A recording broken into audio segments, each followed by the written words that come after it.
Hi, it's Gary here. This is video one, the first one I'm making anyway. I thought I'd make a bit of a video diary of my health journey, I guess, for want of a better word. I was a athlete for a lot of years, and I played soccer semi-professionally till I was in my I just played until I was in my late 30s, and I gave that up. And shortly after that was diagnosed as being hyperinsulinemic, which is I overproduce insulin. The reasons for that seem to escape most doctors. I can't get it's very hard to get straight answers. What I did know is that I gained weight fairly rapidly. I'm not super huge, but I'm carrying probably 10 kilos more than I need to, and at 5'4", that's about 1/8 of my entire body weight. Considering that for a long time I was probably between 63 and 68 kilos. I don't know what that is in pounds if you're not from a part of the world that speaks English. But I thought I'd just maybe make a few notations here, video-wise, of the things that I've been researching and discovering and going through. And some of the things I found are absolutely horrifying and supported by huge amounts of study and information. Like this is not made up stuff, and it scares me a lot. The health industry, the medical industry, the pharmaceutical industry, the gymnasium industry are all built around a lot of misinformation, information that is 30 years old, 130 years old, 200 years old, that they refuse to come forward to 2016 with. So I just thought I'd just like talk about a couple of things. We can edit this later.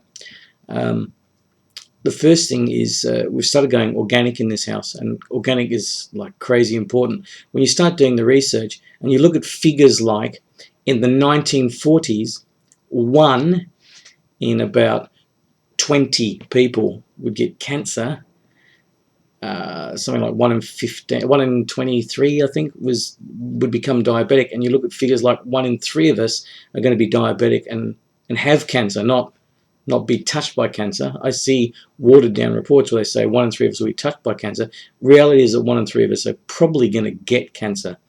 And these things are pretty scary because I've started, part of this journey, I've started doing research, I've started sending emails, I've started talking to doctors, and it amazed me, absolutely amazed me, that no one has a clue. Or maybe they do have a clue and they're putting their heads in the sand. The reason for going organic in our house is pretty simple. If the body is full of pesticides and herbicides and poisons and things like that, it can't do the other things it's supposed to do properly. Now here's an interesting point. The first thing we did is we started going organic, and the second thing we did is we got rid of fluoridated water going into our system. We're still washing in it, which is unfortunate, but we've got rid of the fluoride in our system by buying pure water only. If I had a rainwater tank, that would be great. In the process of buying the pure water and eating foods that are less, well, not less, but we're hoping 100% free of pesticides and herbicides. Thanks for that, Monsanto. GMO foods. By changing those things, I'm actually eating more food, and I've lost 1 kilo in 2 weeks, and all I've done is change the food I'm eating. I don't think that at this stage is coincidental, but I'm a man, well, I used to be a man of science. I'm not sure I've totally have a lot of faith in a lot of scientists these days, but I'm a man of scientific method. If you can't prove something to me, or if you can't show me overwhelming evidence, I'm probably going to go poo-poo.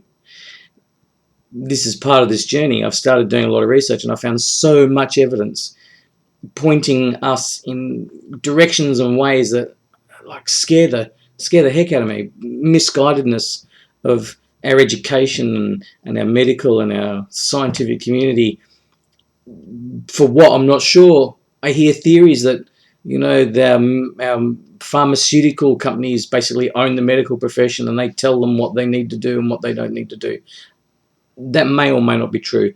I'm not going to jump into conspiracy theories. I'm just going to jump into things that I believe are true and work. And I'm doing this through my own process of scientific, I guess, work. I'm looking at the overwhelming evidence that these things are killing us quicker, killing us with new diseases. We have epidemics that have been caused. They started, you only got to look at the dates. When did these epidemics start? When we started wholesale spraying of crops and introducing GMOs and all these sorts of things. Do your own research. Don't take my word on this. Like seriously, if I was just asked you to take my word on it, then I'm just another one of those crazies that are probably trying to get your money, and it's not about that. So I started on this health journey. We're removing. We're not totally free, but we're getting rid of everything that's processed. We're getting rid of the sugars. I've already been hyperinsulinic. When I was diagnosed, I was told to go on a high protein, low sugar diet. If I go onto a high carbohydrate diet like I did when I was an athlete, mate, I'd be another 10 kilos. And, I've worked actually quite hard at keeping my weight off. I do a fair bit of exercise and I have a very good diet. I've been living on 1,850 calories for, I don't know, whatever that is, 7,500 kilojoules, I think, 1,850 calories now for 10 years. That's not a lot. That's supposed to be less than the norm. But if I only ate a little bit, I gain a lot of weight. So what are we looking at? Well, I'm looking at these things that really seriously probably going to make a big difference to your health. You need to get rid of so these chemicals and pesticides. You need to get rid of the processed food. You need to get rid of the sugar. We need to do all of these things as a first step towards creating a healthy environment inside our body that enables us to fight disease and I guess improve physically to the point that we don't need to rely on drugs and we don't need to rely on the medical system and wonder foods. No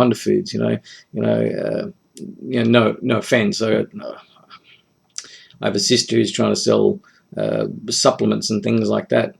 All you got to do is eat proper foods, like seriously. Anyway, I'm going to leave that there because I probably waffled a fair bit, and I'm going to have a look at this again. I might have to do it again, but you know what? I'm going to start blogging and posting some of this stuff, and I'm absolutely hoping that I can help some of you, if not all of you, make decisions that are going to make a huge difference to your health. Because I've made the decisions, and I see results already, and I'll touch on those more later because I could be just talking waffle. But I'm going to give you the science behind stuff, and I'm going to give you the reasons why things occur. And more and more doctors and that are starting to agree with this, but still, everyone thought the hyperinsulinemia was a made-up disease.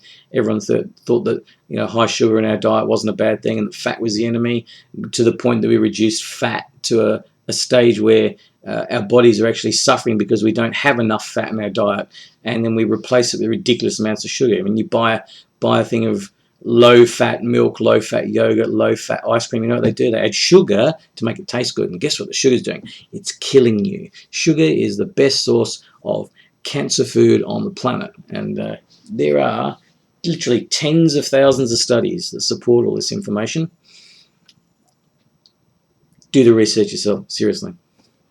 Over and out.